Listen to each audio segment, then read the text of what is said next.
Madam ಒಂದು ಪ್ರಶ್ನೆನ ನಾವು ನೀಟಾಗಿ ಅರ್ಥ ಮಾಡ್ಕೊಳ್ಳೋಣ. ಈ ಡಿಬೇಟಲ್ಲಿ ಗಲಾಟೆಗಳು ಆಗ್ತವೆ, ಆದರೆ ಗಲಾಟೆ ಆಗೋದ್ರಿಂದ ಯಾವುದೇ ಸಂದೇಶ ಯಾರಿಗೂ ಕಡಿಮೆ ಆಗಲ್ಲ.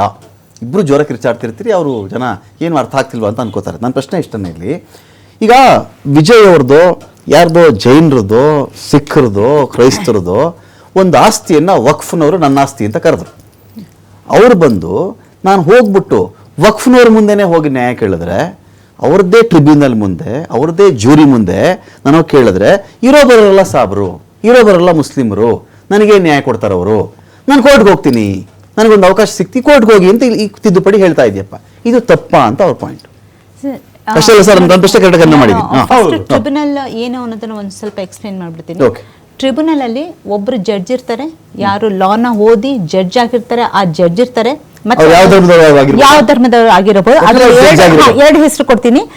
ವಿ ಕರ್ಮೇಶ್ವರ್ ರಾವ್ ಮತ್ತೆ ಅನು ಶಿವರಾಮನ್, ಎರಡು ಜಡ್ಜ್ಗಳು, ಟ್ರಿಬ್ಯುನಲ್ ಜಡ್ಜ್ಗಳದ್ದು ಹೆಸರು ಕೊಡ್ತಾ ಇದ್ದೀನಿ ನಾನಿಲ್ಲಿ. ಅವರು ಮುಸ್ಲಿಂ ಅಲ್ಲ, ಓಕೆ. ಜಡ್ಜ್ ಯಾರು ಟ್ರಿಬ್ಯುನಲ್ಗೆ ಜಡ್ಜ್ ಇರ್ತಾರೆ ಅವ್ರು ನ್ಯಾಯಾಧೀಶರು. ಮತ್ತೆ ಅಲ್ಲೊಂದು ಜೂರಿ ಇರುತ್ತೆ. ಆ ಜೂರಿನಲ್ಲಿ ನಾನ್ ಮುಸ್ಲಿಮ್ಸ್ಗಳು DC ಅವರು ಇವರನ್ನೆಲ್ಲ ಜೂರಿ ಮಾಡಿರ್ತಾರೆ. ಅದರಲ್ಲಿ ಕೇವಲ ಒಂದೇ ಒಂದು ಮೌಲ್ವಿಗೆ ಅವಕಾಶ ಇರುತ್ತೆ, ಒಂದೇ ಒಂದು ಮೌಲ್ವಿಗೆ ಅವಕಾಶ ಇರುತ್ತೆ. ಟೋಟಲ್ 9 ಜನ ಏನೋ ಇರ್ತಾರೆ. ಅದರಲ್ಲಿ ಒಬ್ರೇ ಒಬ್ರು ಮೌಲ್ವಿಗೆ ಅವಕಾಶ ಇರುತ್ತೆ. ಏಂತಕ್ಕಂದ್ರೆ ಅದು ಶರಿಯಾ ಲಾ ಬಗ್ಗೆ ತಿಳ್ಕೊಳ್ಳೋದಕ್ಕೋಸ್ಕರ ಅಷ್ಟೇನೆ. ಆ ಒಂದು ಮೌಲ್ವಿ ಅದು ಏನ್ ಜೂರಿನಲ್ಲಿ ಇರ್ತಾರೆ, ಅವ್ರಿಗೆ ಯಾವುದೇ ಅಧಿಕಾರ ಇರಲ್ಲ. ಇಲ್ಲ, ಅದು ದೇವಸ್ಥಾನ ಹೋಗಿದೆ ಅಂತ ನಾನು ಕೇಳ್ತಾ ಇದ್ದೀನಿ. ಶರಿಯಾ ಇಟ್ಕೊಂಡು ನಾನೇನು ಮೇಡಮ್ ಈ ದೇಶದ ಸಂವಿಧಾನದ ಲಾ ಹೇಳ್ರಪ್ಪ ನನಗೆ. ಅದು ಏನ್ ಟಿಕೆಟ್ ಇದ್ದಾರೆ ಅಂತಂದ್ರೆ, ಅವರು ದೇವಸ್ಥಾನಕ್ಕೋಸ್ಕರ ಬಂದಿದಾರಾ, ಓಕೆ. ಅದು ಇವರು ಯಾರು ಬಂದಿರ್ ಕ್ಲೇಮ್ ಮಾಡಿರ್ತಾರೆ ಇದು ವಕ್ಫ್ ಆಸ್ತಿ ಅಂತ, ಅದು ಶರಿಯಾ ಪ್ರಕಾರ ಅವ್ರು ಕ್ಲೇಮ್ ಮಾಡ್ತಿರೋದು ಸರಿನೋ ತಪ್ಪು ಅಂತ ಹೇಳೋದಕ್ಕೋಸ್ಕರ ಮಾತ್ರ ಒಂದು ಮೌಲ್ವಿನ ಶರಿಯಾ ಲಾ ಇಟ್ಟಿರ್ತಾರೆ. ಯಾರು ದೇವಸ್ಥಾನ ಕಬಳಿಸ್ಕೊಂಡಿದ್ದಾರೆ, ಹೌದು ಅದನ್ನ ಶರಿಯಾಗಿ ಸೇರಿದ್ದು ಹೇಳೋದಕ್ಕಂತಲ್ಲ, ಯಾರು ಮುಸ್ಲಿಮರು ಕ್ಲೇಮ್ ಮಾಡ್ತಾರೆ ಇದು ವಕ್ಫ್ ಆಸ್ತಿ ಅಂತ. ಮೇಡಮ್, ಇಬ್ರು ಮುಸ್ಲಿಮರೇ ಇದಾರೆ ಅಂತ ಇಟ್ಕೊಳ್ಳಿ, ಒಂದ್ ಕಡೆ ವಕ್ಫ್, ಇನ್ನೊಂದ್ ಕಡೆ ಇನ್ನೊಬ್ಬ ಮುಸ್ಲಿಂ.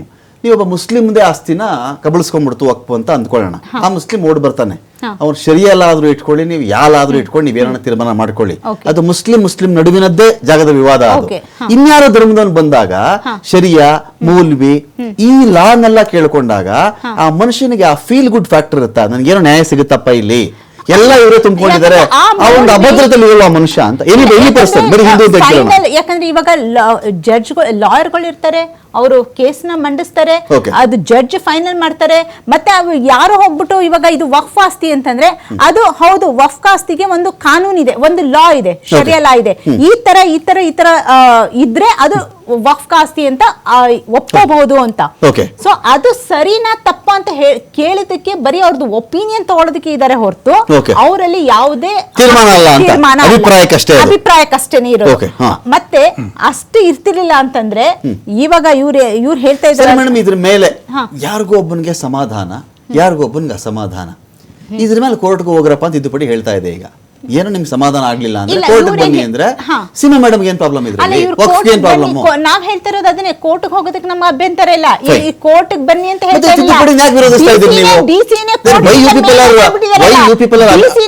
ಕೋರ್ಟ್ಗಿಂತ ಮೇಲ್ ಮಾಡ್ಬಿಟ್ಟಿರಲ್ಲ. Why you people are opposing this amendment act itself? If you are accepting this thing, then why you people are opposing this entire act? ಹೋಗೋದಕ್ಕೆ ಯಾವುದೇ ಅಭ್ಯಂತರ ಇಲ್ಲ. ಅದು ಟ್ರಿಬ್ಯುನಲ್ ಆದ್ರೂ ಮಾಡಿ, ಇಲ್ಲ ಇದು ಎಲ್ಲ ಅಲ್ಲಿ ಏನ್ ಮಾಡಿದಾರೆ ಗೊತ್ತಾ, DC-ನೇ ಮುಖ್ಯ ಮಾಡ್ಬಿಟ್ಟಿದ್ದಾರೆ. DC ತಗೊಂಡಿದಂತಹ ನಿರ್ಣಯದ ಮೇಲೆ ಕೋರ್ಟ್ ಹೋಗೋ ತರ ಇಲ್ಲ ಅಂತ ಮಾಡಿದ್ದಾರೆ. ಅದ್ರ ಮೇಲೆ ನಮ್ಮ ಅಬ್ಜೆಕ್ಷನ್ ಇರೋದು. DC IAS ಓದ್ಕೊಂಡಿರ್ತಾರೆ, ಜಡ್ಜ್ ನಮ್ಮ ಕಾನೂನು ವ್ಯವಸ್ಥೆಗಿಂತ ಮೇಲಾಗೋದಕ್ಕೆ ಸಾಧ್ಯ ಇಲ್ಲ ಅಲ್ವಾ? ಅದಕ್ಕೋಸ್ಕರ ಹೇಳ್ತಾ ಇರೋದು. DC ಇವಾಗ್ಲೂ DC ಸರ್ವೆ ಮಾಡಿ, ಇವರು ಸರ್ವೆ ಮಾಡಿ DC-ಗೆ ಗಮನಕ್ಕೆ ತಂದು ಹೋಗೋದು.